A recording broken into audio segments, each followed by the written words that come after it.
Hi everyone, here are the Bible verses of the day, and I am in Galatians chapter 6, verses 7 through 10, and I'm reading from the NIV, which reads, "Do not be deceived, God cannot be mocked. A man reaps what he sows.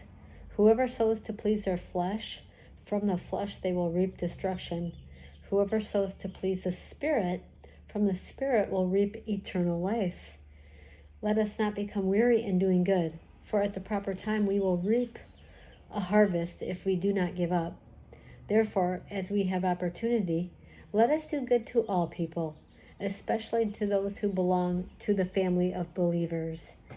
And just to expound and unpack these verses a little bit here, Paul used an example of farming to explain the results of sin and righteousness. Sowing to the flesh leads to a life of sin and corruption, while sowing to the Spirit leads to a life of righteousness and holiness.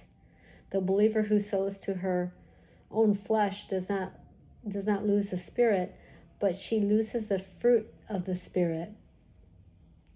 However, the believer who sows to the Spirit experiences a harvest of righteousness and peace. Busy Christians often grow tired, but they should not become weary. Tired describes a physical condition, while weary describes a spiritual attitude. There is much work to be done. Paul encouraged the Christians to persevere.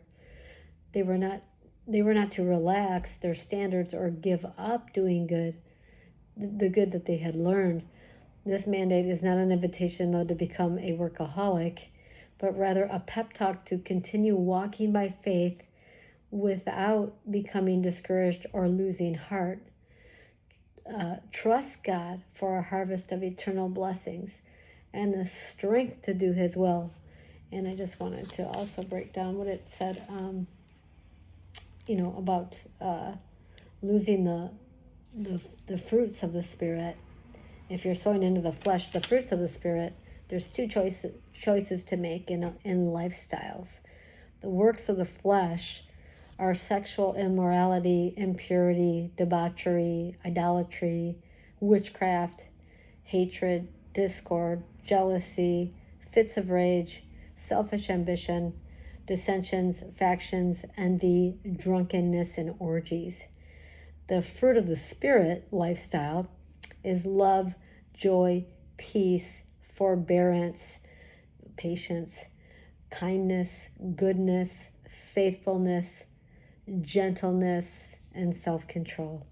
Thank you for listening. If you feel led to sow a seed to my channel, there's an email at the end of the description that you can use to give via Zelle.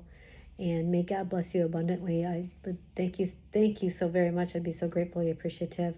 Have a wonderful day. God bless.